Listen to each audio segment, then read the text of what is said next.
মানুষের মধ্যে একটা বিচিত্র প্রবৃত্তি থাকে, অন্য সকলের বিষয়ে, তাদের জীবনের বিষয়ে, তাদের ব্যক্তিত্বের বিষয়ে, তাদের ভবিষ্যতের বিষয়ে অনুমান করা।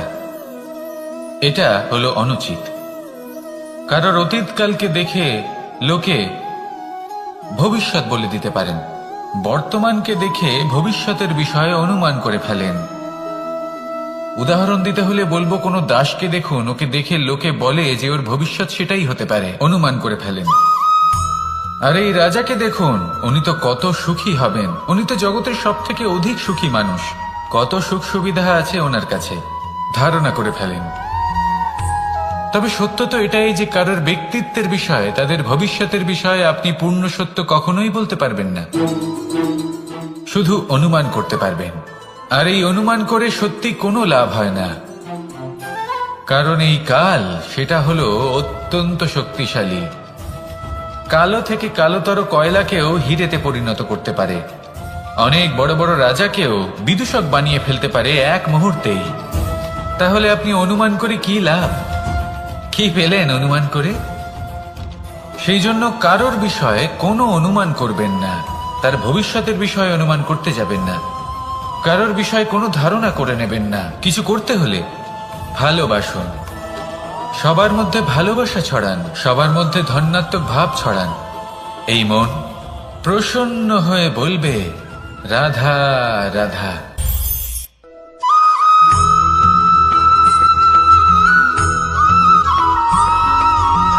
পঞ্চতত্ত্বের মধ্যে দ্বিতীয় তত্ত্ব হল ধরণী, ভূমি, যাকে আমরা ধরণী মাতা বলি।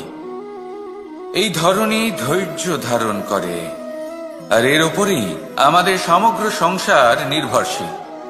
কারণ এই ভূমি সহ্য ক্ষমতা রাখে, এর সহ্য ক্ষমতা হলো অপরিসীম। সন্তান যতই আঘাত প্রদান করুক না কেন, প্রেম পূর্বক সহ্য করে, আর তার বদলে অমূল্য রত্ন প্রদান করে। সন্তান যদি হাল চালায়, তাহলে তার বদলে তাকে অন্ন প্রদান করে। এটাই হলো ধরণী। এবার এর থেকে আমরা কি শিক্ষা পেতে পারি? এটাই যে কারোর জন্য কিছু করা বা কাউকে কিছু দেওয়া মনে কোনো কামনা ছাড়াই। আর এই কথাটা বুঝে যান, যদি কারোর জন্য কামনা না রেখে বা কোনো পাওয়ার আশা না রেখে কারোর জন্য কিছু করেন বা কারোকে কিছু দেন, যদি এটা আপনি শিখতে পারেন, তবে আপনি ভালোবাসতে শিখে গেছেন। আর সেই জন্যই এই ধরিত্রীকে মাতা বলা হয়। কারণ মাতা শুধু উনি নন যিনি গর্ভে সন্তানকে ধারণ করেন, মাতা তো উনিও যিনি জীবন বাঁচতে শেখান, যিনি জীবন বাঁচার উদাহরণ প্রদান করেন। তাহলে ধরণীর থেকে এই নিঃস্বার্থ ভাব শিখুন, নিঃস্বার্থ ভালোবাসা শিখুন, আর এই ভালোবাসার সাথেই বলুন, রাধা রাধা।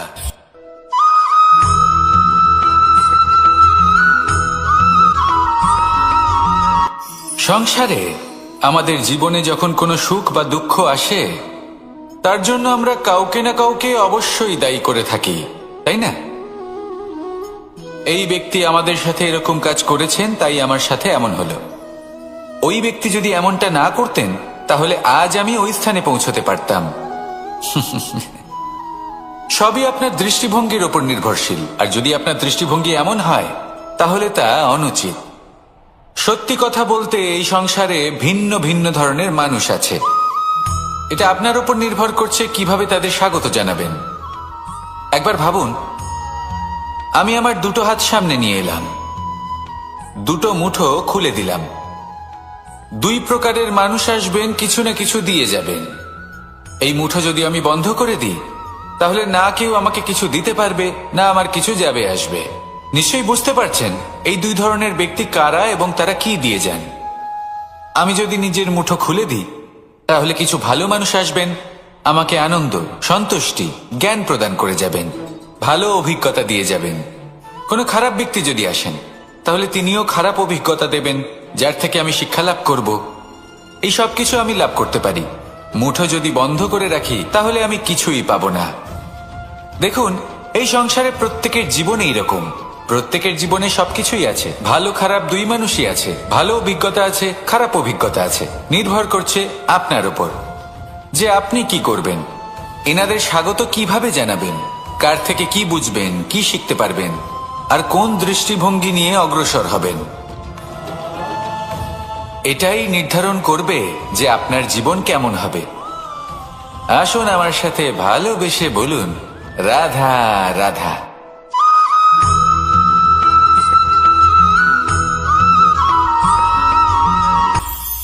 এটা হলো ধান গাছ। এর থেকে যে চাল উৎপন্ন হয় তা মানুষ গ্রহণ করেন। আর এটা কি? এ হলো জংলি ঘাস। একবার ভেবে দেখুন, যদি এই জংলি ঘাস ধান গাছের আশেপাশে থাকে তাহলে কি হবে?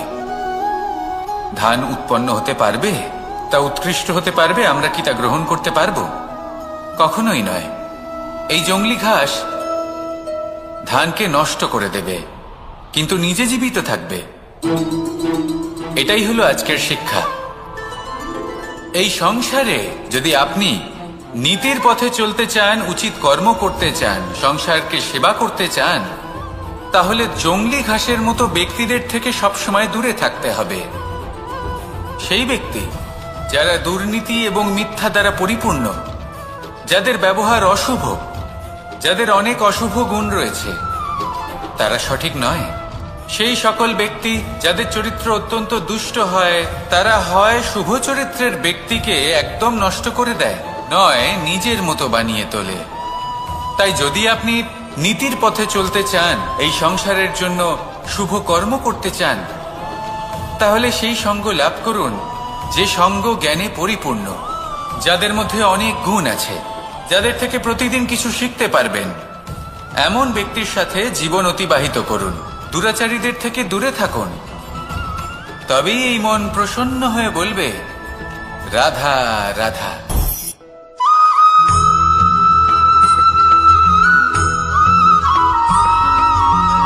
মানুষের মানসিকতা এমন হয় যে সে যতটা করে আশা করে যে তার থেকে অনেক বেশি তার বদলে সে পাবে। দেখুন, সবকিছুই আপনার ভাবনা চিন্তার উপর নির্ভর করছে। আপনি যদি ফলের বিষয়ে ভেবে কর্ম করতে থাকেন তাহলে সেটা অনুচিত। জীবনের আসল আনন্দ হলো নিজের কর্ম করতে থাকা, ফলের চিন্তা করা উচিত নয়। যদি আপনি এরকম ভাবেন যে আমি এতটা করছি, আমার এতটা পাওয়া উচিত, সেই ভাবনা অনুচিত। যদি আপনি সেবার মানসিকতা নিয়ে কর্ম করতে থাকেন, কর্মচক্রে প্রবাহিত হন, যদি আপনি এমন ভাবনা রাখেন যে আমি এতটা পাচ্ছি তাই এর থেকে অনেক বেশি আমি কর্ম করব, তাহলে নিশ্চিত রূপে আপনি যতটা করছেন তার থেকে অনেক বেশি আপনি পাবেন। আপনার আশার থেকে অনেক বেশি আপনি পাবেন। শুধু জীবনে অনেক বেশি কাজ করতে থাকুন, ফলের চিন্তা করবেন না। আর মনে রাখবেন, এই ভাবনাই সব থেকে বড় বীজ। কর্মের উপর বিশ্বাস রাখুন। জীবনে যা যা আপনি চান সবই সুখময় হবে। আসুন আর আমার সাথে ভালোবেসে বলুন, রাধা রাধা।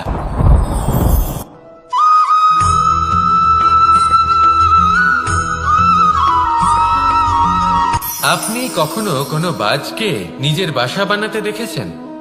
এই বাজ যখনই কোনো বাসা বানায় তখন উঁচু গাছের ডালে বা কোনো পর্বতের শিখরে বাসা বানায়, অনেক উচ্চতায়। আর সেখানে তার সন্তানও জন্মগ্রহণ করে। যখন এই সন্তানেরা জন্মায় তখন এই বাজ খুবই ভালোবেসে এবং খুব সাবধানে এদের পালন পোষণ করে। নিজের ঠোঁট দিয়ে তাদের ঠোঁটে খাবার পরিবেশন করে।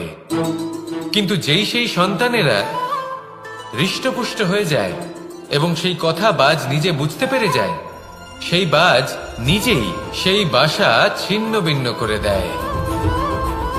সেই সন্তান যাদের সবেমাত্র ডানা গজিয়েছে, কিভাবে উঠতে হয় তারা জানে না, সেই সন্তানগুলিকে উচ্চতা থেকে ঠেলে দেয়। সেই সন্তান প্রথমে ভয়ভীত হয়ে যায়। তারা সামনে মৃত্যুকে দেখতে পেয়ে ভয়ের কারণে তাদের ডানা ঝাপটাতে থাকে। আর সেই প্রক্রিয়াতেই সেই সন্তানগুলি উড়তে শুরু করে দেয়। এবার এই ঘটনায় আমরা কি শিক্ষা পেতে পারি? এটাই। যদি আপনি মাতা পিতা হন তাহলে নিজের সন্তানকে অবশ্যই স্নেহ করুন, কিন্তু তাদেরকে নিজের আঁচলের তলায় বেঁধে রাখবেন না। যদি আপনি চান আপনার সন্তান জীবনে উন্নতি করুক, তাহলে নিজের মুঠো থেকে তাদের স্বতন্ত্র করে দিন। এই সংসারে সংঘর্ষ করতে দিন।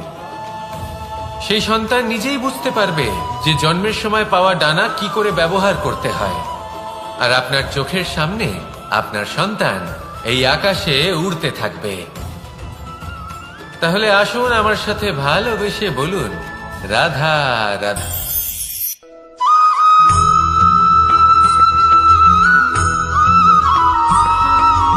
বসন্ত ঋতু, এই সময় মন আনন্দে ভরে থাকে। এমন মনে হয় যেন আমরা আকাশে বিচরণ করতে চলে যাই, কিন্তু সেটা তো সম্ভব নয়। সেই জন্য হয়তো আমরা ঘুড়ি ওড়াই, এই ঘুড়িকে নিজেদের প্রতিরূপ মনে করে। এবার অনেক মানুষ আছেন যারা ঘুড়ি ওড়ান, কিন্তু এই কর্মের সারমর্ম কি সেটা কজন বুঝতে পারেন?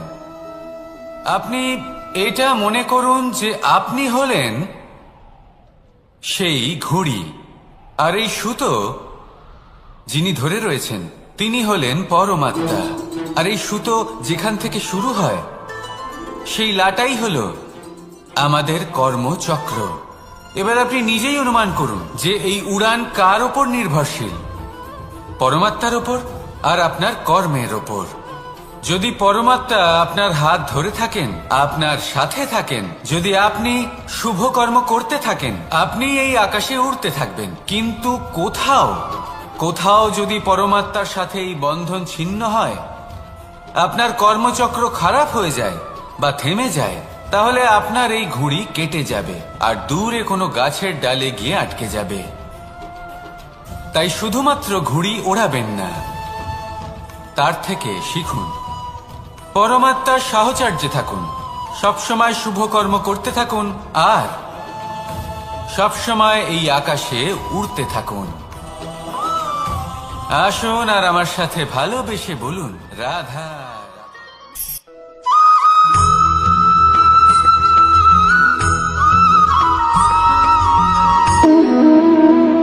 সম্পর্ক হলো আমাদের জীবনের একটি আধার। কিছু সম্পর্ক এমন যা আমরা জন্মসূত্রে লাভ করি, যেমন পরিবার, মা, বাবা। কিছু সম্পর্ক আছে যে আমরা জীবনে অর্জন করে থাকি, তা সে প্রেমের হোক, স্নেহের হোক বা বন্ধুত্বের। এই সকল সম্পর্ক লাভ করার বা গড়ে তোলার 5টি ধাপ রয়েছে। প্রথম ধাপ, কোনো ব্যক্তির সাথে আলাপ হওয়া, তার সাথে কথা বলা বা তাকে দেখা। দ্বিতীয় ধাপ, সে ব্যক্তিকে আমাদের ভালো লাগা। তৃতীয় ধাপ, আমাদের এটা চাইতে শুরু করা যে জীবনে এই ব্যক্তি যেন আমাদের বন্ধু হন, আমাদের জীবনে থাকে, বা আমাদের কাউকে ভালোবেসে ফেলা। আর এটা আমাদের ভাবা বা চাওয়া যে সেই ব্যক্তি যেন আজীবন আমার সাথে থাকেন, আমার জীবনে আমার সাথী হয়ে। চতুর্থ ধাপ, লাভ করা। এবার এই ধাপটি অনেক মানুষের পক্ষেই খুবই সরল হয়, বড়ই সরল ভাবে নিজেদের সঙ্গীকে লাভ করে থাকেন। কিছু মানুষের জন্য এই ধাপ অত্যন্ত কঠিন হয়ে থাকে। অনেক প্রতিকূল পরিস্থিতির উপর জয়লাভ করে তারা সঙ্গীকে লাভ করেন, কিন্তু লাভ অবশ্যই করেন। এরপরে আসে পঞ্চম, অন্তিম এবং সব থেকে গুরুত্বপূর্ণ ধাপ। সেটা হলো সেই সম্পর্ক পালন করা। এটা হলো এমন এক বিষয় যা প্রত্যেক মানুষের শেখা উচিত। যদি ব্যক্তি নিজের জীবনে সম্পর্ক রক্ষা করতে শিখে যান, তবে প্রত্যেক সম্পর্ক তার জীবনকে স্বর্গ করে তুলবে। আসুন আর আমার সাথে ভালোবেসে বলুন, রাধা রাধা।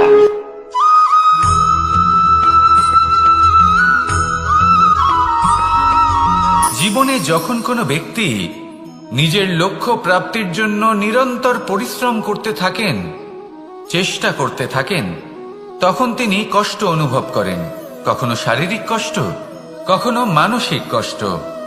এবার উনি এটা ভাবতে থাকেন যে আমি কি উচিত করছি নাকি অনুচিত করছি। কারণ অন্যদিকে এমন একজন ব্যক্তিও আছেন যিনি একদমই পরিশ্রম চেষ্টা করছেন না। তিনি মদিরা পান করেন, বিলাসিতায় জীবন কাটান, অলস প্রকৃতির হয়ে ওঠেন, নিদ্রাতে বিলীন হয়ে থাকেন আর ভাবেন যে তিনি সুখ লাভ করছেন। কিন্তু এরকম কেন হয়? কারণ যখন আমরা সৎ পথে থাকি, উচিত পথে চলি, লক্ষ্য প্রাপ্ত করার জন্য চেষ্টা করতে থাকি, তখন আমাদের ভেতরে থাকা নেতিবাচক শক্তি এবং পাপ এই দেহকে ত্যাগ করে দেয়। আর এই অনুভূতিটাই আমাদের দুঃখের অনুভূতি দেয়, কষ্ট দেয়। এবার সেখানে যদি আমরা কুপথে চলি, অনুচিত পথে চলতে থাকি, তাহলে আমাদের ভেতরে থাকা পুণ্য এবং ধনাত্মক শক্তি আমাদের দেহ ত্যাগ করে দেয়। আর এই অনুভূতির কারণেই আমরা সুখ অনুভব করি। কিন্তু কখনো ভাববেন যে এই সুখ বেশি সময় পর্যন্ত থাকে না। সেই জন্য সবসময় মনে রাখবেন, যদি আপনি জানেন যে এটাই আপনার লক্ষ্য, এটাই উচিত পথ, শুভ পথ, তাতে নিরন্তরভাবে এগিয়ে যেতে চেষ্টা করতে থাকুন। এই কষ্ট আপনাকে সুখের পরাকাষ্ঠায় কখন পৌঁছে দেবে তা আপনি জানতেই পারবেন না।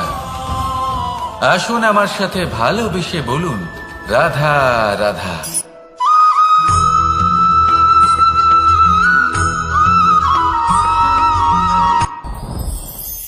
সাথী।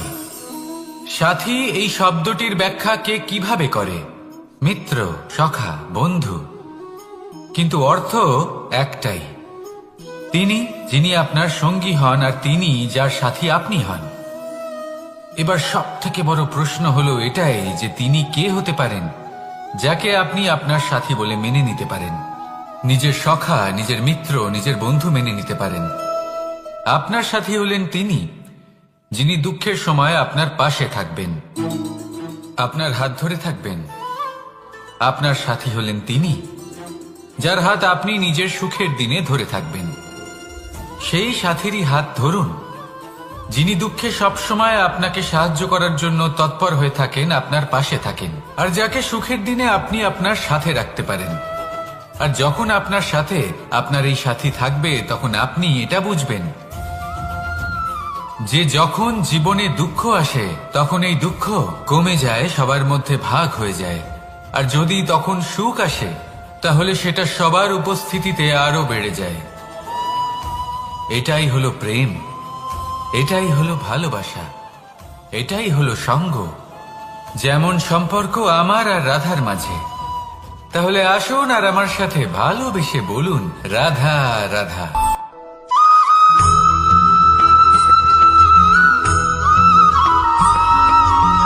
এই সংসারে প্রত্যেক মানুষ এটাই চান যে তিনি যেন ধনবান হন, আর্থিক অবস্থা তার ভালো থাকে, ওনার বাড়িতে লক্ষ্মীর আগমন হয়।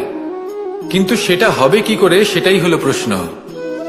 কেউ বলেন যে যদি পরিশ্রম করো তাহলে ধন অর্জন সম্ভব, কেউ বলেন যে যদি বিদ্যা লাভ হয় তবেই ধন অর্জন সম্ভব, কেউ বলেন যে যদি বলশালী হও তবেই সম্পন্ন থাকবে। ভালো কথা, যদি তাই হয়ে থাকে, তবে দিনমজুর সারা দিন পরিশ্রম করেন, তিনি কেন ধনী হন না? অনেকজন বিদ্বান মানুষ আছেন এই সংসারে, তারা কেন ধনবান হন না? অনেক সংখ্যক বলশালী ব্যক্তি আছেন, তাদের কাছে ধন নেই কেন? তাদের কেন ধনের অভাব হয়? আবার এমনও কিছু মানুষ আছেন যারা পরিশ্রম করেন, তারা দিনমজুর, কিন্তু তারা ধন অর্জন করতে পারেন। কিছু বিদ্বান ব্যক্তি আছেন যাদের কাছে অধিক মাত্রায় ধন রয়েছে। কয়েকজন বলশালী ব্যক্তি রয়েছেন যাদের কাছে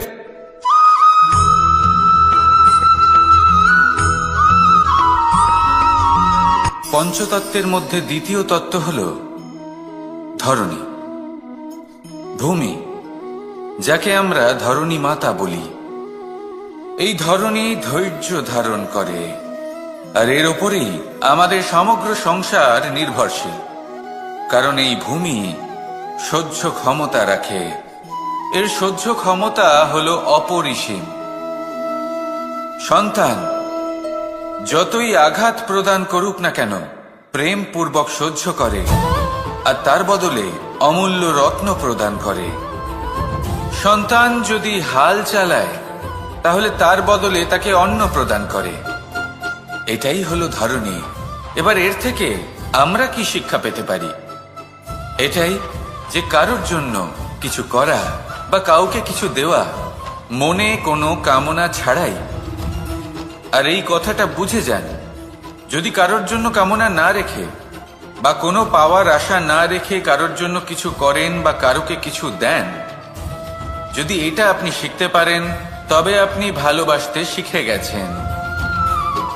আর সেই জন্যই এই ধরিত্রীকে মাতা বলা হয়, কারণ মাতা শুধু উনি নন যিনি গর্ভে সন্তানকে ধারণ করেন, মাতা তো উনিও যিনি জীবন বাঁচতে শেখান, যিনি জীবন বাঁচার উদাহরণ প্রদান করেন। তাহলে ধরনীর থেকে এই নিঃস্বার্থ ভাব শিখুন, নিঃস্বার্থ ভালোবাসা শিখুন, আর এই ভালোবাসার সাথেই বলুন রাধা রাধা।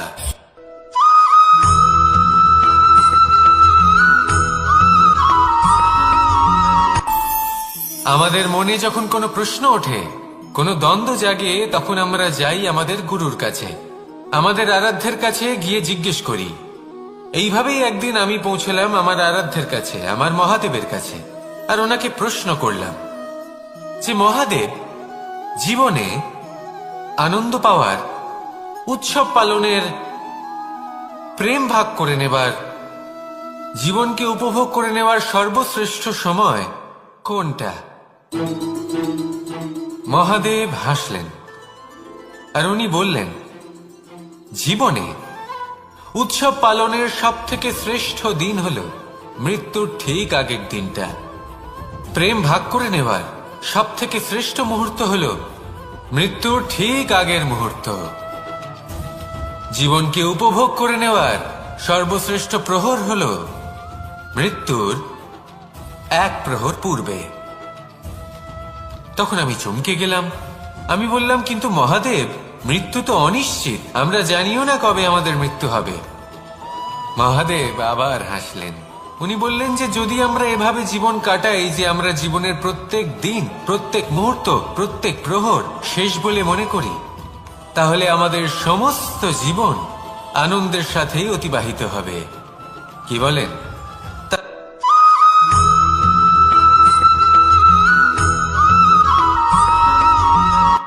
সংসারে আমাদের জীবনে যখন কোনো সুখ বা দুঃখ আসে, তার জন্য আমরা কাউকে না কাউকে অবশ্যই দায়ী করে থাকি, তাই না?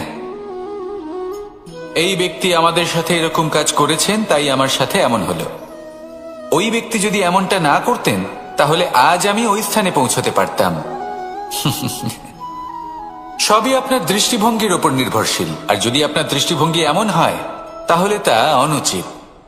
সত্যি কথা বলতে, এই সংসারে ভিন্ন ভিন্ন ধরনের মানুষ আছে। এটা আপনার উপর নির্ভর করছে কিভাবে তাদের স্বাগত জানাবেন। একবার ভাবুন, আমি আমার দুটো হাত সামনে নিয়ে এলাম, দুটো মুঠো খুলে দিলাম। দুই প্রকারের মানুষ আসবেন, কিছু না কিছু দিয়ে যাবেন। এই মুঠো যদি আমি বন্ধ করে দিই, তাহলে না কেউ আমাকে কিছু দিতে পারবে, না আমার কিছু যাবে আসবে। নিশ্চয়ই বুঝতে পারছেন এই দুই ধরনের ব্যক্তি কারা এবং তারা কি দিয়ে যান। আমি যদি নিজের মুঠো খুলে দিই, তাহলে কিছু ভালো মানুষ আসবেন, আমাকে আনন্দ, সন্তুষ্টি, জ্ঞান প্রদান করে যাবেন, ভালো অভিজ্ঞতা দিয়ে যাবেন। কোনো খারাপ ব্যক্তি যদি আসেন, তাহলে তিনিও খারাপ অভিজ্ঞতা দেবেন, যার থেকে আমি শিক্ষা লাভ করব। এই সব কিছু আমি লাভ করতে পারি। মুঠো যদি বন্ধ করে রাখি, তাহলে আমি কিছুই পাবো না। দেখুন, এই সংসারে প্রত্যেকের জীবনে এইরকম, প্রত্যেকের জীবনে সবকিছুই আছে, ভালো খারাপ দুই মানুষই আছে, ভালো অভিজ্ঞতা আছে, খারাপ অভিজ্ঞতা আছে। নির্ভর করছে আপনার উপর যে আপনি কি করবেন, এনাদের স্বাগত কিভাবে জানাবেন, কার থেকে কি বুঝবেন, কি শিখতে পারবেন, আর কোন দৃষ্টিভঙ্গি নিয়ে অগ্রসর হবেন। এটাই নির্ধারণ করবে যে আপনার জীবন কেমন হবে। আসুন আমার সাথে ভালোবেসে বলুন রাধা রাধা।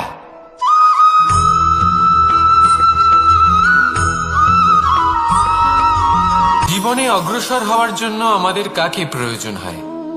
মাতা পিতা, বন্ধু, প্রেম, সাহায্য, অর্থ, পরিশ্রম, আশা। ভিন্ন ভিন্ন মানুষ ভিন্ন ভিন্ন বিকল্প চয়ন করে। যদি আমি আপনাকে বলি, তাহলে জয় আর পরাজয়ের মন্ত্র দুটো শব্দের উপর নির্ভর করে, মেনে নেওয়া আর দৃঢ় হওয়া। যদি মেনে নেন তাহলে হেরে যাবেন, যদি দৃঢ় হন তাহলে নিশ্চিত রূপে জয়ী হবেন। যদি কখনো আপনি ক্লান্ত হয়ে ওঠেন, আপনি দুঃখী হন, পুরোপুরি ভেঙে পড়েছেন, তখন মেনে নেবেন না যে আপনি ভেঙে পড়েছেন, নয়তো হেরে যাবেন।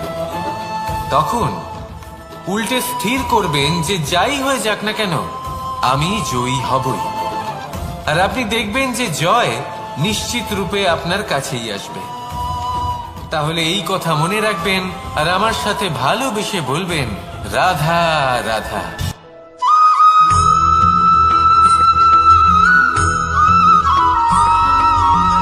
ভালো, শুধু ওনাদের কঠোর ব্যবহার দেখলে আমরা একটু ভয় পেয়ে যাই। এবার ওনাদের এই কঠোর ব্যবহার আমাদের ভালো না লাগলেও অত্যন্ত আবশ্যক, কারণ মাতার থেকে আমরা যে শক্তি লাভ করি তা যেন নিয়ন্ত্রণ হারিয়ে বিধ্বংসী না হয়ে ওঠে। আমরা যেন কোনো কুপথে না চলে যাই, আমরা কখনো যেন দোষ না করে ফেলি। শুধু সেই জন্য পিতা এবং গুরু একটু কঠোর হয়ে ওঠেন, এবং ওনাদের এই কঠোর আচরণ ভবিষ্যতে গিয়ে আমরা অবশ্যই বুঝতে পারি। জীবনে কিছু বছর আমরা এগিয়ে যাই আর তারপর আমরা বুঝতে পারি যে বাবা এবং গুরু আমাদের যথেষ্ট ভালোবাসতেন, কিন্তু ওনাদের ভালোবাসার বহিঃপ্রকাশ আলাদা। প্রয়োজনীয় হলো এটা দেখার, এটা বোঝার যে শুরু থেকে আমাদের প্রতি ওনাদের আচরণ কেমন ছিল। ওনাদের কঠোর হওয়ার পেছনে ওনাদের ভালোবাসাটা বোঝার চেষ্টা করুন, ওনাদের চিন্তাটা বোঝার চেষ্টা করুন, ওনাদের পথপ্রদর্শনের আড়ালে আপনার ভবিষ্যতের জন্য যে পরিকল্পনা ওনারা করেছেন সেটা বোঝার চেষ্টা করুন। তখন আপনারা বুঝতে পারবেন ওনাদের ভালোবাসাকে। আপনার মনের মধ্যে আপনা থেকেই ওনাদের প্রতি সম্মান জেগে উঠবে। নিজের পিতা এবং নিজের গুরু এই দুজনের প্রতি কৃতজ্ঞতা প্রকাশ করুন আর আমার সাথে ভালোবেসে বলুন, রাধা রাধা।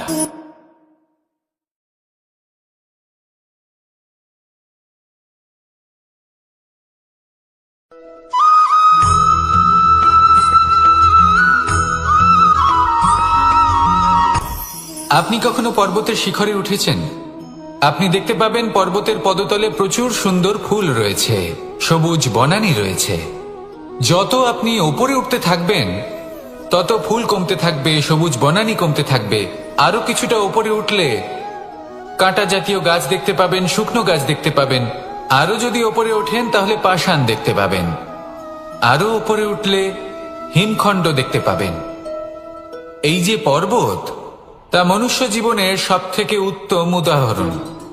মানুষ যখন সাফল্যের শিখরে পৌঁছতে চান, মহানুভবতার শিখরে পৌঁছতে চান, পথে যত আস্তে আস্তে উপরে উঠতে থাকেন ততই ভৌতিক বস্তু তার থেকে বিচ্ছিন্ন হতে থাকে।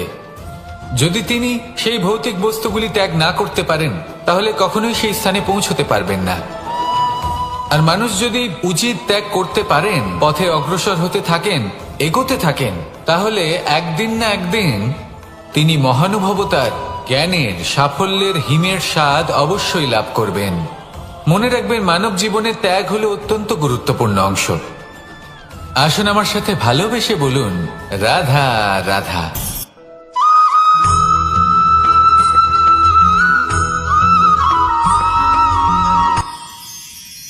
মানুষ তার জীবনে দুই ধরনের পরিস্থিতিকে খুব ভয় পায়। এক, কোনো কারণবশত কারোর সামনে নত হওয়া। দুই, কোনো কারণে নিজের চরিত্র থেকে, নিজের মূল্যবোধ থেকে বিচ্যুত হওয়া। এবার কেন হয় এরকম যে কথায় কথায় কারোর সামনে নত হতে হয়? কেন বারংবার নিজের চরিত্র থেকে চ্যুত হতে হয়? এরকম কেন হয়? এটা তখনই হয় যখন আমাদের শিক্ষা এবং মূল্যবোধের অভাব থাকে।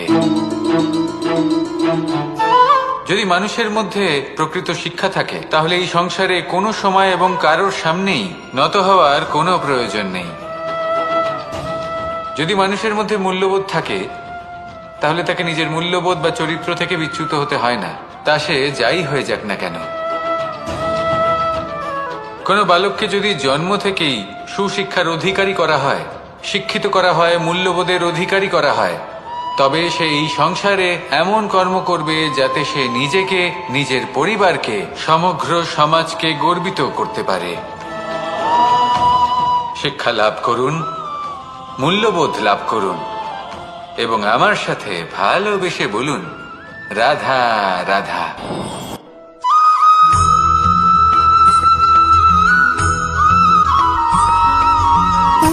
সুখ, দুঃখ এবং শক্তি, এই তিন হলো এই সংসারের ত্রিদেবের মতো।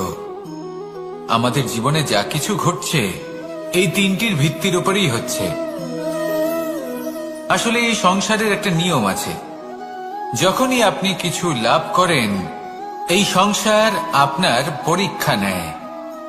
এটা জানার জন্য আপনার পরীক্ষা নেয় যে আপনি যা কিছুই লাভ করেছেন আপনি কি আদৌ সেটার যোগ্য কিনা। ঠিক সেইভাবেই এই সুখ, দুঃখ এবং শক্তি আপনার পরীক্ষা নিয়ে থাকে। যখন সুখ আসে তখন সে আপনার পরীক্ষা নেয় যে আপনার মধ্যে অহংবোধ জাগ্রত হয়নি তো। যদি অহংবোধ চলে আসে তাহলে সুখ সেখানেই সঙ্গ ত্যাগ করে। দুঃখ আপনার ধৈর্যের পরীক্ষা নিতে থাকে, আর যদি আপনার মধ্যে ধৈর্য না থাকে তাহলে এটা আপনাকে আরো বেশি দুঃখের গভীর অন্ধকারে ঠেলে দেবে।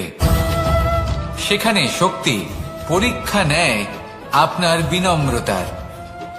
যদি আপনি বিনম্র না হন তাহলে হয় এই শক্তি আপনার সঙ্গ ত্যাগ করবে, নয় এই শক্তি বিনম্রতার অভাবে আপনার পতনের কারণ হতে পারে।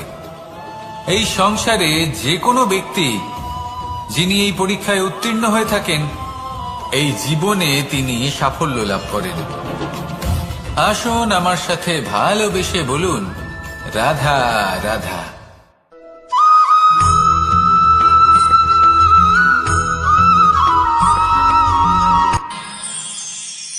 আমরা সবাই সূর্যকে সম্মান কেন করি? কারণ আমরা জানি যে সন্ধেবেলা যখন সূর্যাস্ত হবে তখন শুধুমাত্র অন্ধকার বাকি থাকবে।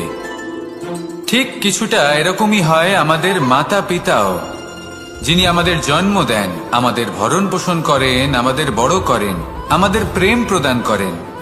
কখনো কখনো তাদের মুখ থেকে কটু কথা নিঃসৃত হয়, আমাদের দুঃখ হয়, কিন্তু তখন আমাদের এটা বোঝা উচিত এগুলি নিঃসৃত হচ্ছে আমাদেরই মঙ্গলের জন্য। যেমন সূর্যদেব, উনিও উত্তাপ দিয়ে থাকেন আমাদেরই মঙ্গলের জন্য, যাতে ফসল পাকতে পারে, যাতে জল বাষ্প হয়ে মেঘ হতে পারে, বৃষ্টি হতে পারে, আর এই সংসারে নিরন্তর জলের প্রবাহ থাকে। আমাদের মাতা পিতা, তাদের কঠোর আচরণ, তাদের কঠোর অনুশাসনের পেছনে লুকিয়ে থাকে ওনাদের ভালোবাসা। আমাদের তা বুঝতে হবে, সসম্মানে ওনাদের গ্রহণ করতে হবে। কারণ ঠিক সূর্যাস্তের পরে যেমন চতুর্দিক অন্ধকারচ্ছন্ন হয়ে যায়, তেমনি আমাদের জীবন থেকে যখন আমাদের মাতা পিতা চলে যায় তখন আমাদের জীবনেও শুধু এবং শুধুমাত্র অন্ধকারই ছেয়ে থাকে। সেই জন্য নিজের মাতা পিতাকে সম্মান করুন, ওনাদের ভালোবাসা প্রদান করুন। এই মন আর এই জীবন প্রসন্ন হয়ে বলবে, রাধা রাধা।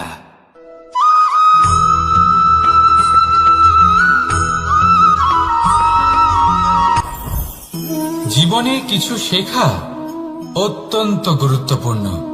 এবার কি কি শিখতে হবে সেই সব শেখানোর জন্য অনেক শিক্ষক রয়েছেন, কিন্তু কি শিখবেন না আর কি করবেন না এটা আমাদের নিজের অভিজ্ঞতা দিয়ে শিখতে হয়। কিন্তু তার মানে এটা নয় যে যদি আপনাকে শিখতে হয় যে আগুনের তাপ কতটা, আপনাকে আগুনের মধ্যে হাত দিতে হবে। না, অন্য কারোর অভিজ্ঞতা দ্বারাও শিখতে পারেন। প্রশ্ন শুধুমাত্র একটাই যে আপনি কি শিখতে চান নাকি চান না।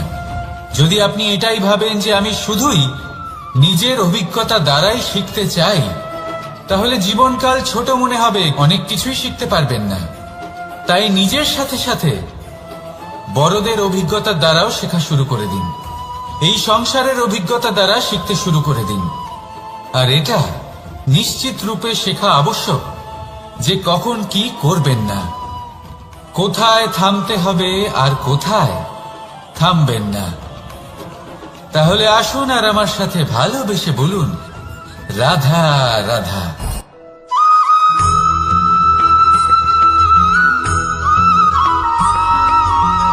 এই সংসারে সব থেকে বেশি কোমল বস্তু হলো রেশম। এই রেশম এতটাই কোমল হয় যে এর পুরো একটা থান শুধুমাত্র একটা হাতে ধরা সম্ভব। কখনো ভেবে দেখেছেন এই রেশম কিভাবে হয়? একটি কীট তার লালার দ্বারা উৎপন্ন হয়। এই কীট সেই রেশমকে পাক দিতে থাকে, পাক দিতেই থাকে আর আস্তে আস্তে তার মধ্যেই জড়িয়ে পড়ে। শেষে ওর এই সুন্দর অমূল্য সৃষ্টি রেশমের এই সুতো তার নির্মাণ কার্য পূর্ণ হয়, কিন্তু তাতেই ও নিজে বন্দী হয়ে যায়। নিজেরই মায়াজালের এই বন্দী গৃহে নিজেই ফেঁসে যায়।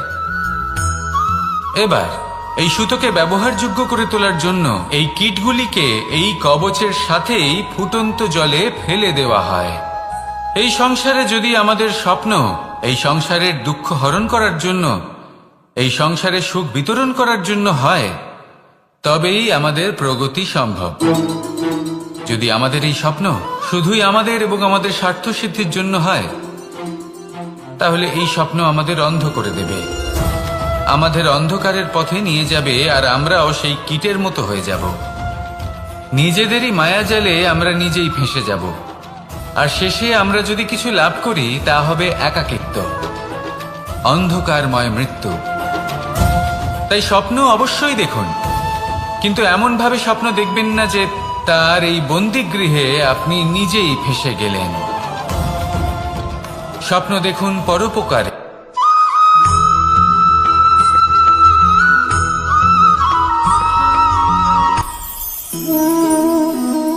শক্তি এক অত্যন্ত বিচিত্র বস্তু, বা বলতে পারেন অনুভূতি। পিতা সবসময় চান যেন তিনি তার শক্তি পুত্রকে। আসুন আপনাকে সহজে বোঝাই। যদি আপনি সুপাত্র হন আর আপনাকে শক্তি দেওয়া হয়, তাহলে আপনি সেই শক্তির গুরুত্ব বুঝবেন, কোথায় সেই শক্তি প্রয়োগ করা উচিত সেটা বুঝবেন। আর এটা যেহেতু অর্জন করা শক্তি হবে, সেই শক্তির অপব্যবহার হবে না। কিন্তু যদি এই আপনি কুপাত্র হন আর যদি আপনাকে এই শক্তি দেওয়া হয়, তাহলে কি হবে? দেখতে গেলে এই শক্তি আপনি দান হিসেবে পেয়েছেন, তাই না আপনি এই শক্তির গুরুত্ব বুঝবেন, আর না এর প্রয়োগ আপনি জানবেন। তার অপব্যবহার হওয়া সুনিশ্চিত।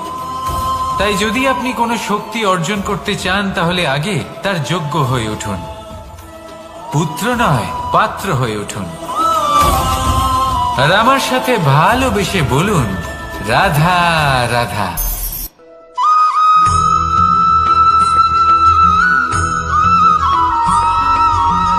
এই সংসারে প্রত্যেক মানুষ এটাই চান যে তিনি যেন ধনবান হন, আর্থিক অবস্থা তার ভালো থাকে, ওনার বাড়িতে লক্ষ্মীর আগমন হয়। কিন্তু সেটা হবে কি করে, সেটাই হলো প্রশ্ন। কেউ বলেন যে যদি পরিশ্রম করো তাহলে ধন অর্জন সম্ভব, কেউ বলেন যে যদি বিদ্যা লাভ হয় তবেই ধন অর্জন সম্ভব, কেউ বলেন যে যদি বলশালী হও তবেই সম্পন্ন থাকবে। ভালো কথা, যদি তাই হয়ে থাকে, তবে দিনমজুর সারা দিন পরিশ্রম করেন, তিনি কেন ধনী হন না? অনেকজন বিদ্বান মানুষ আছেন এই সংসারে, তারা কেন ধনবান হন না? অনেক সংখ্যক বলশালী ব্যক্তি আছেন, তাদের কাছে ধন নেই কেন? তাদের কেন ধনের অভাব হয়? আবার এমনও কিছু মানুষ আছেন যারা পরিশ্রম করেন, তারা দিনমজুর, কিন্তু তারা ধন অর্জন করতে পারেন। কিছু বিদ্বান ব্যক্তি আছেন যাদের কাছে অধিক মাত্রায় ধন রয়েছে, কয়েকজন বলশালী ব্যক্তি রয়েছেন যাদের কাছে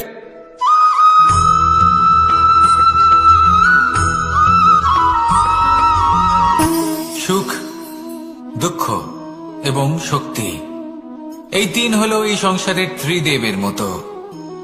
আমাদের জীবনে যা কিছু ঘটছে এই তিনটির ভিত্তির উপরেই হচ্ছে। আসলে এই সংসারের একটা নিয়ম আছে, যখনই আপনি কিছু লাভ করেন, এই সংসার আপনার পরীক্ষা নেয়।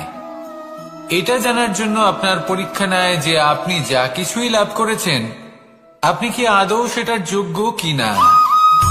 ঠিক সেইভাবেই এই সুখ, দুঃখ এবং শক্তি আপনার পরীক্ষা নিয়ে থাকে। যখন সুখ আসে তখন সে আপনার পরীক্ষা নেয় যে আপনার মধ্যে অহংবোধ জাগ্রত হয়নি তো। যদি অহংবোধ চলে আসে তাহলে সুখ সেখানেই সঙ্গ ত্যাগ করে। দুঃখ আপনার ধৈর্যের পরীক্ষা নিতে থাকে। আর যদি আপনার মধ্যে ধৈর্য না থাকে তাহলে এটা আপনাকে আরো বেশি দুঃখের গভীর অন্ধকারে ঠেলে দেবে। সেখানে শক্তি পরীক্ষা নেয় আপনার বিনম্রতার। যদি আপনি বিনম্র না হন তাহলে হয় এই শক্তি আপনার সঙ্গ ত্যাগ করবে, নয় এই শক্তি বিনম্রতার অভাবে আপনার পতনের কারণ হতে পারে। এই সংসারে যে কোনো ব্যক্তি যিনি এই পরীক্ষায় উত্তীর্ণ হয়ে থাকেন, এই জীবনে তিনি সাফল্য লাভ করেন। আসুন আমার সাথে ভালোবেসে বলুন, রাধা রাধা।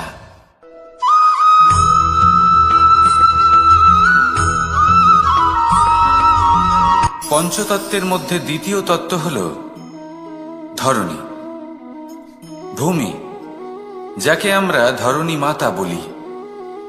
এই ধরণী ধৈর্য ধারণ করে, আর এর ওপরেই আমাদের সমগ্র সংসার নির্ভরশীল।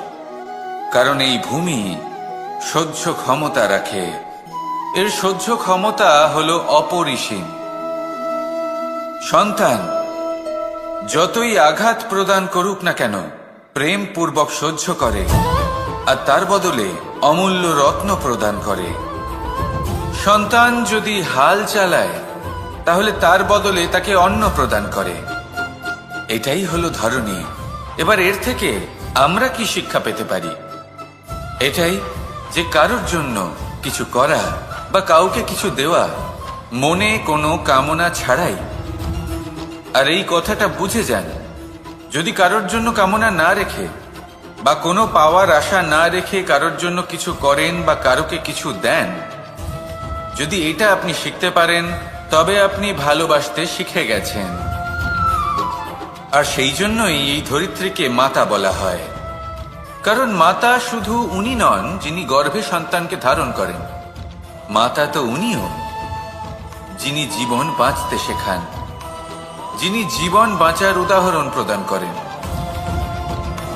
তাহলে ধরণীর থেকে এই নিঃস্বার্থ ভাব শিখুন, নিঃস্বার্থ ভালোবাসা শিখুন, আর এই ভালোবাসার সাথেই বলুন, রাধা রাধা।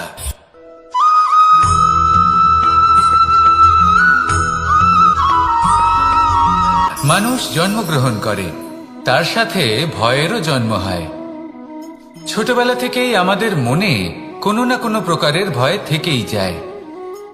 কেউ এই বিষয়ে ভয় পায় যে তার কোনো বস্তু তার থেকে দূরে চলে যাবে, কেউ এই বিষয়ে ভয় পায় যে আমি নিজেকে হারিয়ে ফেলব, কেউ এই ভেবে ভয় পায় যে আমার প্রিয়জনেরা তারা যেন আমার থেকে দূরে না চলে যায়, কেউ এই ভেবে ভয় পায় যে আমরা যেন পথ না হারিয়ে ফেলি, আদি ইত্যাদি। কিন্তু সত্যি কথা বলতে ভেবে দেখুন, এই ভয় বাস্তবে কি?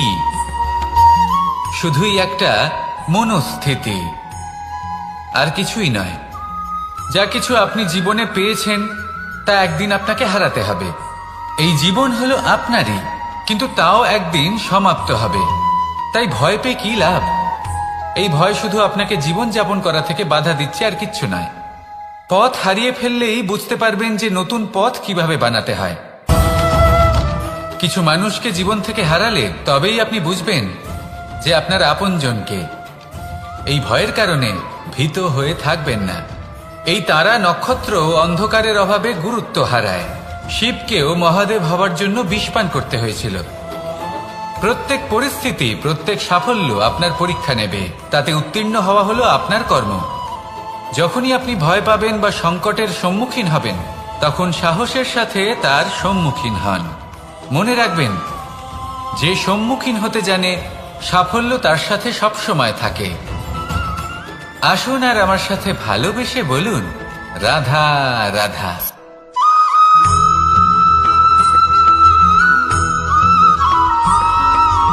জীবনে অগ্রসর হওয়ার জন্য আমাদের কাকে প্রয়োজন হয়? মাতা পিতা, বন্ধু, প্রেম, সাহায্য, অর্থ, পরিশ্রম, আশা। ভিন্ন ভিন্ন মানুষ ভিন্ন ভিন্ন বিকল্প চয়ন করে। যদি আমি আপনাকে বলি তাহলে জয় আর পরাজয়ের মন্ত্র দুটো শব্দের উপর নির্ভর করে, মেনে নেওয়া আর দৃঢ় হওয়া। যদি মেনে নেন তাহলে হেরে যাবেন, যদি দৃঢ় হন তাহলে নিশ্চিত রূপে জয়ী হবেন।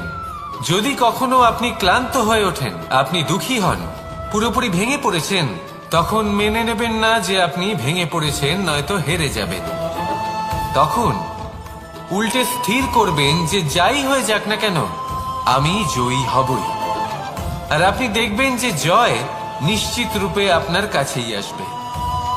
তাহলে এই কথা মনে রাখবেন আর আমার সাথে ভালোবেসে বলবেন, রাধা রাধা।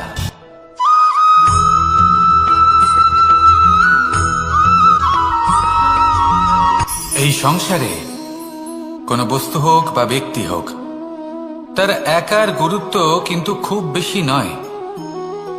একটা উদাহরণ হিসেবে বৃষ্টির ফোঁটাকে ভেবে দেখুন। যদি একটি বৃষ্টির ফোঁটা হয় তাহলে তার খুব বেশি গুরুত্ব থাকে না, কিন্তু যখন সহস্র বৃষ্টির ফোঁটা মেঘের মধ্যে দিয়ে ঝরে পড়ে তখন সেটা বর্ষার রূপ ধারণ করে। সেই বর্ষা যা এই প্রকৃতিকে শান্ত করে। সেইভাবেই পাথরের ছোট টুকরো তার খুব বেশি গুরুত্ব থাকে না, কিন্তু যখন অসংখ্য পাথরের টুকরো একত্রিত হয় তখন তা পর্বতের আকার ধারণ করে। সেইভাবেই কিছু মানুষ যখন একত্রিত হন তখন তৈরি হয় পরিবার, কিছু পরিবার যখন একত্রিত হয় তখন তৈরি হয় সমাজ, যখন অনেক সংখ্যক সমাজ একত্রিত হয় তখন তৈরি হয় রাজ্য। এবার এই রাজ্যের সব থেকে গুরুত্বপূর্ণ ব্যক্তি হতে পারেন রাজা, কিন্তু তাও সেই রাজা একা কিছু করতে পারেন না। যুদ্ধ লড়ার সময় তারও নিজের সৈন্যদলকে প্রয়োজন পড়ে। কিন্তু এই সংসারে এমন একজন ব্যক্তি আছেন যিনি একাই সব কাজ করতে থাকেন, এবং সেই ব্যক্তি হলেন মা। আমাদের জীবনে একজন পিতার ভূমিকা কিন্তু নিঃসন্দেহে অমূল্য, কিন্তু আমাদের সকলের জীবনে যে ভূমিকা একজন মায়ের তা অন্য কারোর থাকে না। একজন মা একাই সন্তানকে বড় করতে পারেন, সংস্কারী করে তুলতে পারেন, তার জন্য পরিশ্রম করেন। আর এত কিছু কাজ করার পরেও তার কাজের জন্য তিনি প্রশংসা অবশ্য পান না। উল্টে যদি সেই সন্তান অনুচিত পথে চালিত হয়, অনুচিত কর্ম করে, তখন সেই মাকেই অপবাদের পাত্র হয়ে উঠতে হয়। আমাদের জীবনে মায়ের যোগদান কতটা সেটা বুঝুন। আপনাকে বড় করে তোলার জন্য উনি কতটা পরিশ্রম করেছেন সেটা বুঝুন। আজ থেকে, এখন থেকে, এই মুহূর্ত থেকে মাকে সম্মান করতে শিখুন। যখন সময় পাবেন, যখন সুযোগ হবে, তখন তার প্রশংসা করুন, ওনারও ভালো লাগবে। আর মায়ের এই মমতার জন্য, তার এই ভূমিকার জন্য আসুন সবাই মিলে আমরা তাকে প্রণাম করি, আর সকলে মিলে ভালোবেসে বলি, রাধা রাধা।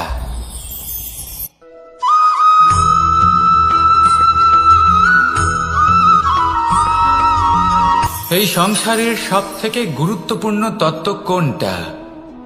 প্রথম হলো সময়। জন্ম থেকে মৃত্যু পর্যন্ত এই যে সময়, এটাই তো হলো জীবন। দ্বিতীয় হলো জীবন, যাতে আমরা সময়ের সদ্ব্যবহার করি, শ্রেষ্ঠ থেকে শ্রেষ্ঠতর কাজ করার চেষ্টা করি।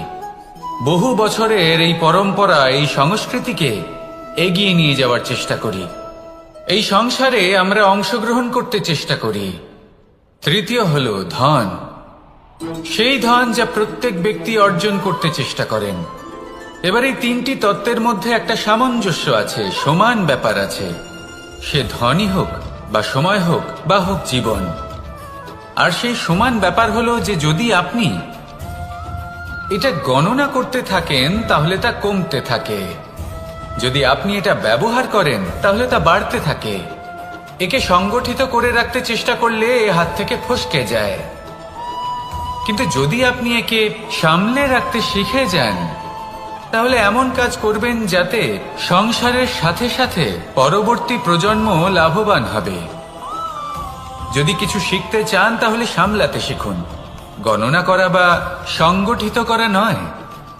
আসুন আর আমার সাথে ভালোবেসে বলুন, রাধা রাধা।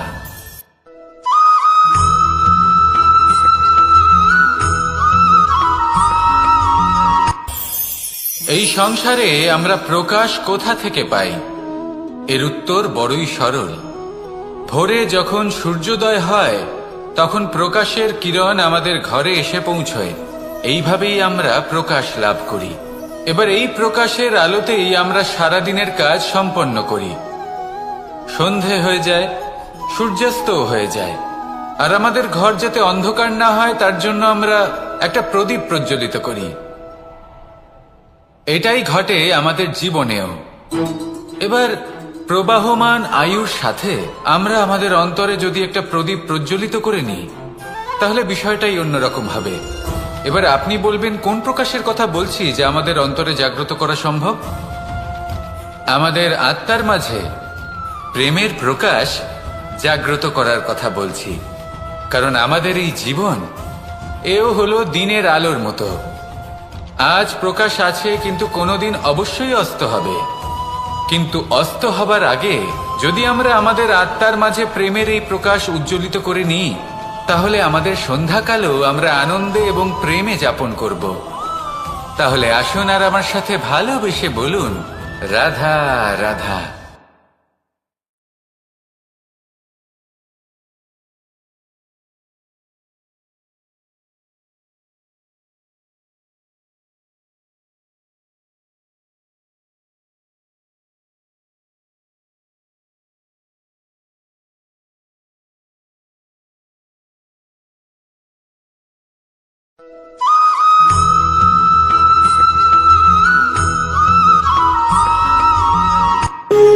যখন মানুষের মৃত্যু হয় তখন কি হয়?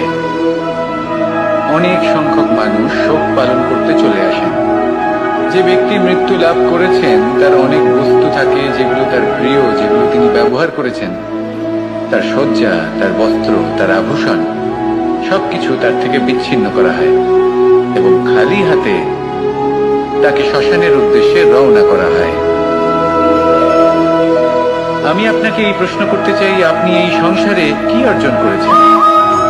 ধন সম্পত্তি, বস্ত্র, আভূষণ, এই সবকিছু যে আপনি অর্জন করেছেন আপনার মৃত্যুর পরে তা আপনার থেকে দূর হয়ে যাবে। এর উত্তর হলো একটাই, আপনার কর্ম। শুধু সেটাই আছে যা একান্ত আপনার, আর শুধু সেটাই এই সংসার থেকে চলে যাওয়ার পরেও সংসারেই জীবিত থাকবে। যদি আপনি দুষ্কর্ম করেন তাহলে এই সংসার আপনাকে একটি অনুচিত উদাহরণ হিসেবে মনে রাখবে যে এই ব্যক্তি খুব পাপী ছিল, অনুচিত কর্ম করতেন। যে পথে তিনি চলেছেন সেই পথে কারোর চলা উচিত নয়। সেখানেই যদি আপনি সৎকর্ম করেন তাহলে সংসার চিরকাল এটাই বলবে যে খুব ভালো মানুষ ছিলেন, সবাইকে ভালোবাসতেন, সবাইকে সাহায্য করতেন, আমার খুব প্রিয় মানুষ ছিলেন। এটাই হলো শ্রেষ্ঠ কর্ম। সেই জন্য জীবনে শুধুমাত্র ধন সম্পত্তি, আভূষণ এই সব অর্জন করতে গিয়ে নিজের মনোনিবেশ করবেন না। শ্রেষ্ঠ কর্ম করুন। সংসার থেকে চলে যাওয়ার পরেও এই কর্মই এই সংসারে আপনাকে জীবিত রাখবে। আসুন আমার সাথে ভালোবেসে বলুন, রাধা রাধা।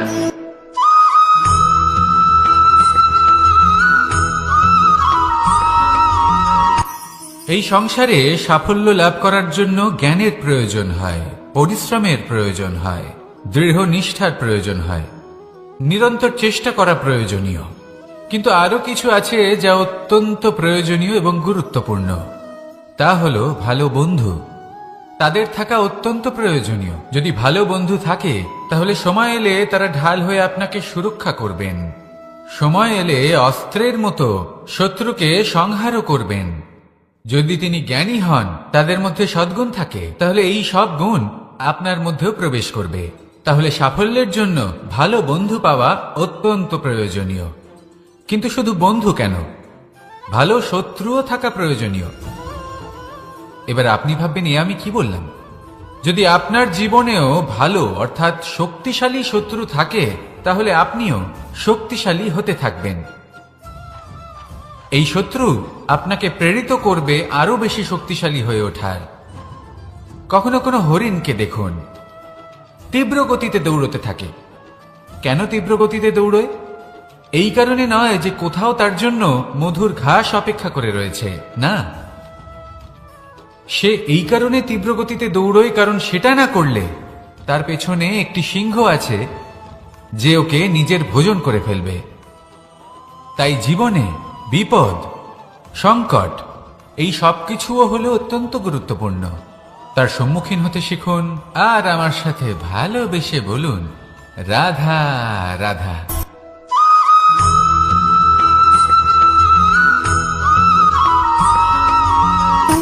সুখ, দুঃখ এবং শক্তি, এই তিন হলো এই সংসারের ত্রিদেবের মতো। আমাদের জীবনে যা কিছু ঘটছে এই তিনটির ভিত্তির উপরেই হচ্ছে। আসলে এই সংসারের একটা নিয়ম আছে, যখনই আপনি কিছু লাভ করেন এই সংসার আপনার পরীক্ষা নেয়। এটা জানার জন্য আপনার পরীক্ষা নেয় যে আপনি যা কিছুই লাভ করেছেন আপনি কি আদৌ সেটার যোগ্য কিনা। ঠিক সেইভাবেই এই সুখ, দুঃখ এবং শক্তি আপনার পরীক্ষা নিয়ে থাকে। যখন সুখ আসে তখন সে আপনার পরীক্ষা নেয় যে আপনার মধ্যে অহংবোধ জাগ্রত হয়নি তো। যদি অহংবোধ চলে আসে তাহলে সুখ সেখানেই সঙ্গ ত্যাগ করে। দুঃখ আপনার ধৈর্যের পরীক্ষা নিতে থাকে, আর যদি আপনার মধ্যে ধৈর্য না থাকে তাহলে এটা আপনাকে আরো বেশি দুঃখের গভীর অন্ধকারে ঠেলে দেবে। সেখানে শক্তি পরীক্ষা নেয় আপনার বিনম্রতার। যদি আপনি বিনম্র না হন তাহলে হয় এই শক্তি আপনার সঙ্গ ত্যাগ করবে, নয় এই শক্তি বিনম্রতার অভাবে আপনার পতনের কারণ হতে পারে। এই সংসারে যে কোনো ব্যক্তি যিনি এই পরীক্ষায় উত্তীর্ণ হয়ে থাকেন এই জীবনে তিনি সাফল্য লাভ করেন। আসুন আমার সাথে ভালোবেসে বলুন, রাধা রাধা।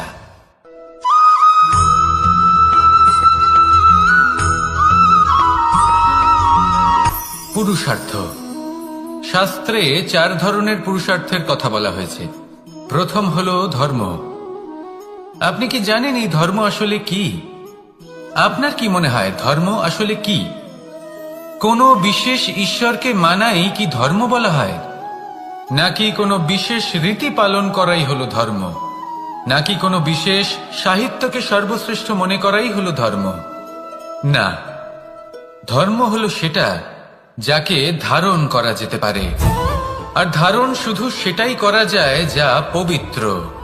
পবিত্র শুধু তাকেই বলা হয় যা নিঃস্বার্থ, যার মধ্যে শাসন করার কোনো ইচ্ছে নেই, যা সরলভাবেই প্রবাহমান, জল এবং বায়ুর মতো। যখন কোনো ব্যক্তি ধর্মকে ধারণ করেন এবং সেই ধর্ম সেই ব্যক্তিকে রক্ষা করে তখন তাকে ধর্ম বলা হয়। ধর্ম যা রক্ষা করে অহংকার থেকে, খারাপ চিন্তার হাত থেকে। সেই জন্য পুরুষার্থ গড়ে তোলার আগে, ধর্ম পালন করার আগে ধর্মের প্রকৃত অর্থ কি সেটা বুঝে নিন। এটা জেনে রাখুন যে সমস্ত ধর্মের আধার, সমস্ত ধর্মের ভিত শুধুমাত্র ভালোবাসা। আসুন আর এই ভালোবাসার সাথেই বলুন, রাধা রাধা।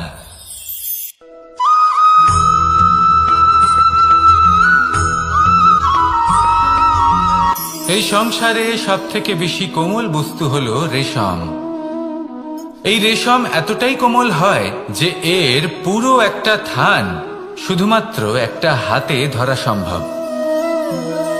কখনো ভেবে দেখেছেন এই রেশম কিভাবে হয়? একটি কীট তার লালার দ্বারা উৎপন্ন হয়। এই কীট সেই রেশমকে পাক দিতে থাকে, পাক দিতেই থাকে, আর আস্তে আস্তে তার মধ্যেই জড়িয়ে পড়ে। শেষে ওর এই সুন্দর অমূল্য সৃষ্টি রেশমের এই সুতো তার নির্মাণ কার্য পূর্ণ হয়, কিন্তু তাতেই ও নিজে বন্দী হয়ে যায়। নিজেরই মায়াজালের এই বন্দী গৃহে নিজেই ফেঁসে যায়। এবার এই সুতোকে ব্যবহারযোগ্য করে তোলার জন্য এই কীটগুলিকে এই কবচের সাথেই ফুটন্ত জলে ফেলে দেওয়া হয়। এই সংসারে যদি আমাদের স্বপ্ন এই সংসারের দুঃখ হরণ করার জন্য এই সংসারে সুখ বিতরণ করার জন্য হয়, তবেই আমাদের প্রগতি সম্ভব। যদি আমাদের এই স্বপ্ন শুধুই আমাদের এবং আমাদের স্বার্থ সিদ্ধির জন্য হয়, তাহলে এই স্বপ্ন আমাদের অন্ধ করে দেবে, আমাদের অন্ধকারের পথে নিয়ে যাবে, আর আমরাও সেই কীটের মতো হয়ে যাব। নিজেদেরই মায়াজালে আমরা নিজেই ফেঁসে যাব, আর শেষে আমরা যদি কিছু লাভ করি তা হবে একাকিত্ব, অন্ধকারময় মৃত্যু। তাই স্বপ্ন অবশ্যই দেখুন, কিন্তু এমন ভাবে স্বপ্ন দেখবেন না যে তার এই বন্দিগৃহে আপনি নিজেই ফেঁসে গেলেন। স্বপ্ন দেখুন পরোপকারে।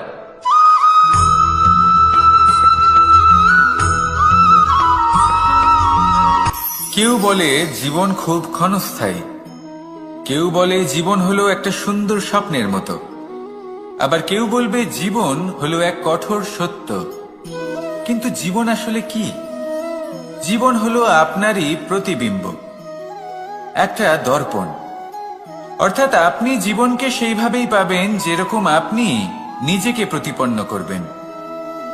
যদি আপনি দর্পণের দিকে তাকিয়ে হাসেন, তাহলে আপনি সামনে হাসি মুখী দেখতে পাবেন। এবার যদি আপনি গম্ভীর হয়ে থাকেন, তাহলে আপনি একজন রুষ্ট ব্যক্তি দেখতে পাবেন। শেষে সবথেকে বেশি গুরুত্বপূর্ণ হলো আপনার চেষ্টা। আপনাকে সবসময় চেষ্টা করতে হবে যাতে আপনি নিজেকে প্রসন্ন এবং ইতিবাচক মনোভাবে রাখেন। এটা হলো আপনারই উত্তরদায়িত্ব, তাকে পালন করুন। এই মনকে প্রসন্ন রাখুন, এই সংসারকে সুন্দর বলে মনে হবে, আর এই মন প্রসন্ন হয়ে বলবে রাধা রাধা।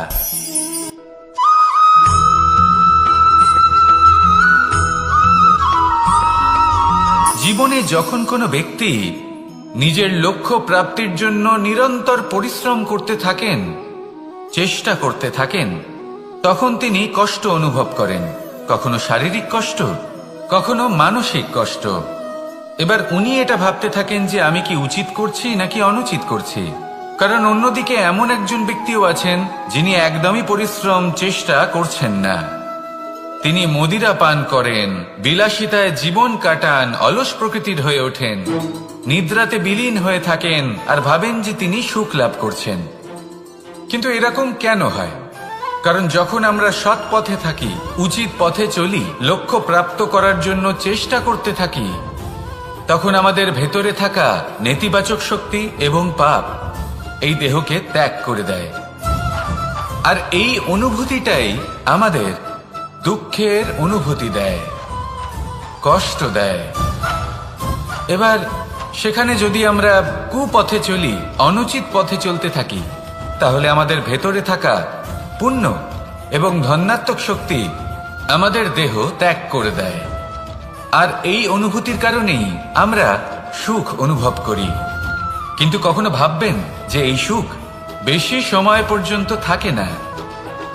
সেই জন্য সবসময় মনে রাখবেন, যদি আপনি জানেন যে এটাই আপনার লক্ষ্য, এটাই উচিত পথ, শুভ পথ, তাতে নিরন্তরভাবে এগিয়ে যেতে চেষ্টা করতে থাকুন। এই কষ্ট আপনাকে সুখের পরাকাষ্ঠায় কখন পৌঁছে দেবে তা আপনি জানতেই পারবেন না। আসুন আমার সাথে ভালোবেসে বলুন রাধা রাধা।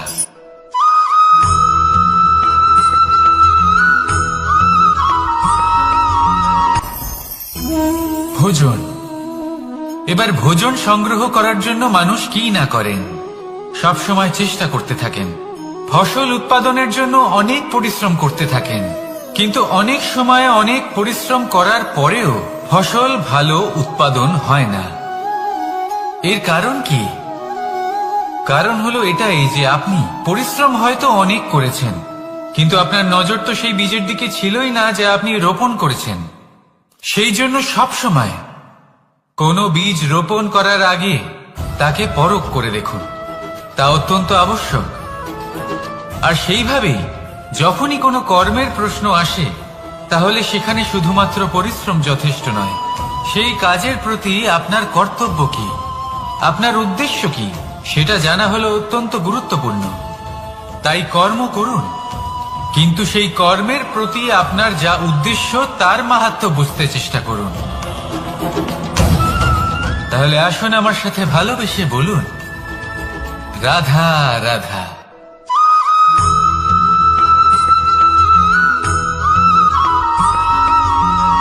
পিতা আর পুত্রের সম্পর্ক অত্যন্ত মধুর হয়ে থাকে। পিতা স্বপ্ন দেখেন, তাকে পূর্ণ করার সকল সম্ভাব্য চেষ্টা করেন, কিন্তু তাও অনেক সময় ওনার স্বপ্ন অপূর্ণ থেকে যায়। তখন পিতা ভাবেন যে স্বপ্ন উনি পূর্ণ করতে পারেননি, ওনার সন্তান তা অবশ্যই পূরণ করবে। যে স্থানে উনি কখনো পৌঁছতে পারেননি, সেই স্থানে ওনার পুত্র অবশ্যই পৌঁছবে। পিতা নিজের সন্তানের ভবিষ্যৎ নিয়ে সেই স্বপ্ন দেখেন, আর যখন সেই সন্তান সামনে এগোতে থাকে তখন তার দুঃখ হয় না, বরং গর্ব হয়।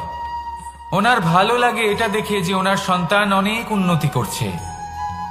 কিন্তু যখন সন্তান নিজের অভিভাবকের শক্তি দেখে, তার যশ দেখে হিংসা করতে থাকে, সমস্যা সেইখানেই শুরু হয়।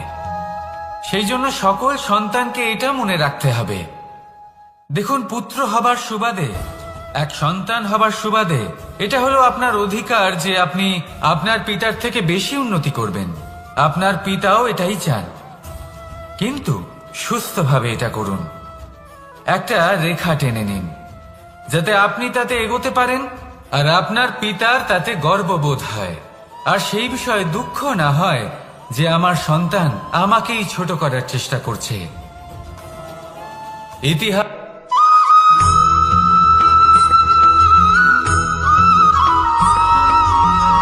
যখন আমরা কোনো বনে প্রবেশ করি, তখন এই সবুজ ঘাস দেখে, এই কোমল ঘাস দেখে আমাদের মন প্রফুল্ল হয়ে ওঠে। ভিন্ন ভিন্ন প্রজাতির ফুল, ভিন্ন ভিন্ন রঙের ফুল দেখে এই মন আনন্দে ভরে ওঠে। এখানে শিশুরা আনন্দ লাভ করে, বড়রা ভোজন গ্রহণ করেন, কথাবার্তা বলেন, হাঁটাহাঁটি করে বেড়ান।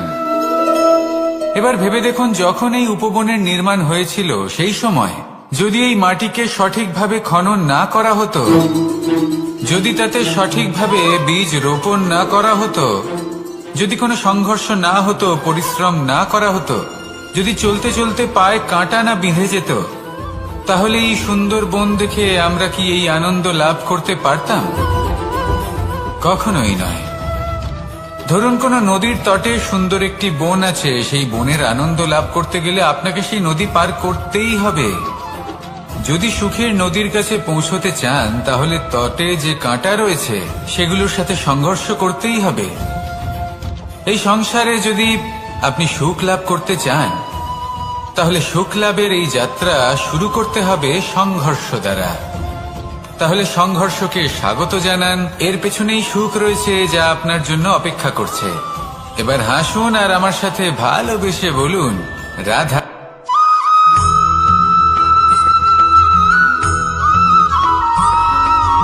জীবনে অগ্রসর হওয়ার জন্য আমাদের কাকে প্রয়োজন হয়?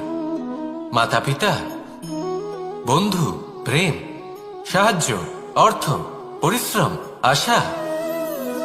ভিন্ন ভিন্ন মানুষ ভিন্ন ভিন্ন বিকল্প চয়ন করে। যদি আমি আপনাকে বলি, তাহলে জয় আর পরাজয়ের মন্ত্র দুটো শব্দের উপর নির্ভর করে, মেনে নেওয়া আর দৃঢ় হওয়া। যদি মেনে নেন তাহলে হেরে যাবেন, যদি দৃঢ় হন তাহলে নিশ্চিত রূপে জয়ী হবেন।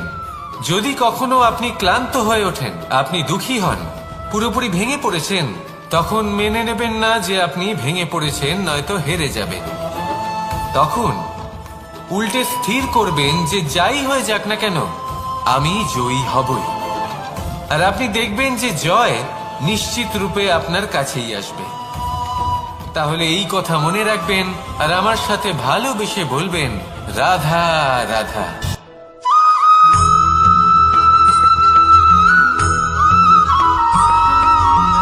এই সংসারে সব থেকে বড় ব্যক্তি কে?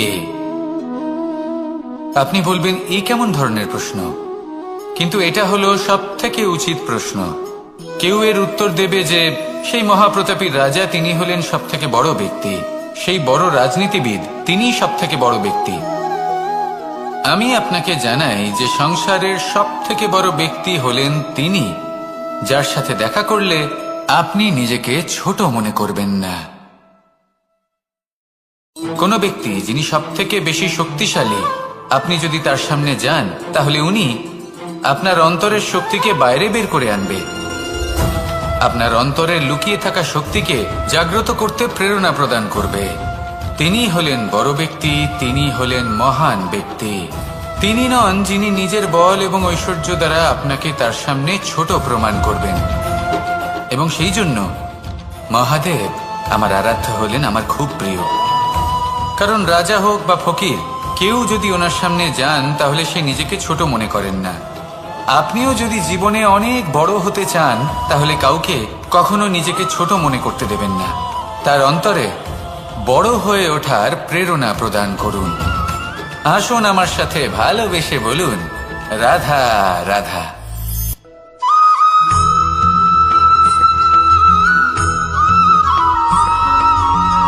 মানুষের মানসিকতা এমন হয় যে সে যতটা করে আশা করে যে তার থেকে অনেক বেশি তার বদলে সে পাবে। দেখুন, সবকিছুই আপনার ভাবনা চিন্তার উপর নির্ভর করছে। আপনি যদি ফলের বিষয়ে ভেবে কর্ম করতে থাকেন তাহলে সেটা অনুচিত। জীবনের আসল আনন্দ হলো নিজের কর্ম করতে থাকা, ফলের চিন্তা করা উচিত নয়।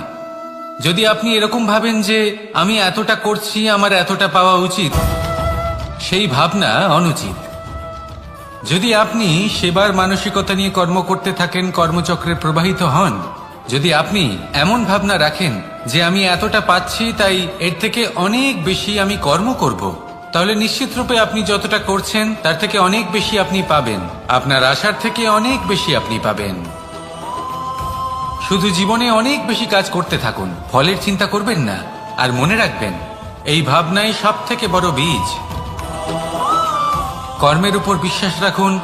জীবনে যা যা আপনি চান সবই সুখময় হবে। আসুন আর আমার সাথে ভালোবেসে বলুন, রাধা রাধা।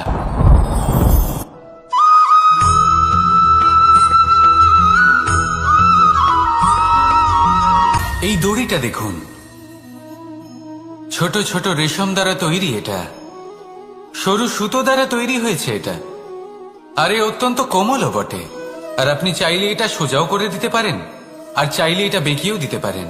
আর যদি চান তাহলে এটা গোল গোল করে বেঁধে কোথাও রেখেও দিতে পারেন। এবার এই কোমল দড়ি যদি কোনো নিষ্ঠুর কঠিন পাথরে বারংবার জড়িয়ে দেওয়া হয় তাহলেও তাকেও কাটতে পারে, নিজের ছাপ ছেড়ে যেতে পারে, সেটার আকারও বদলে ফেলতে পারে। এবার এর কারণ কি? এর কারণ হলো অভ্যাস আর নিরন্তর প্রচেষ্টা। যদি আপনিও চেষ্টা করেন আর নিরন্তর কর্ম করে যান, তাহলে আপনার প্রারব্ধ পাথরের মতো কঠিনই হোক না কেন, তাতে ভাঙন ধরিয়েও আপনি নিজের লক্ষ্যে অবশ্যই পৌঁছতে পারবেন। একটা গুরুত্বপূর্ণ কথা মনে রাখবেন, সুকর্মের অভ্যাস আর নিরন্তর প্রয়াস, এই হলো সাফল্যের মন্ত্র। তাহলে জীবনে এই মন্ত্র আনুন আর আমার সাথে ভালোবেসে বলুন, রাধা রাধা।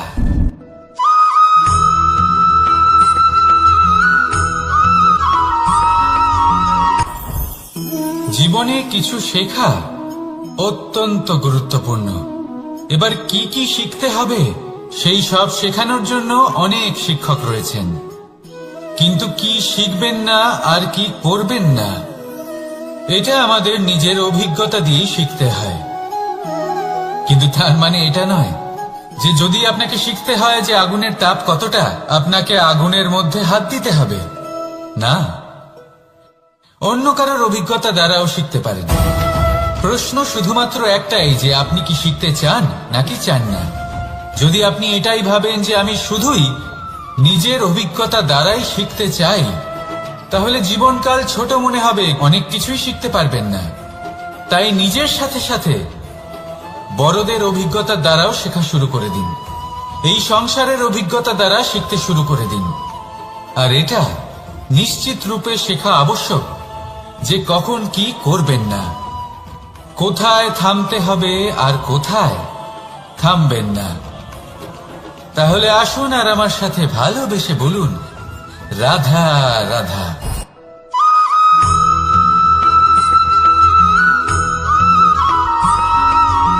মানুষের একটি সমস্যা আছে যে মানুষ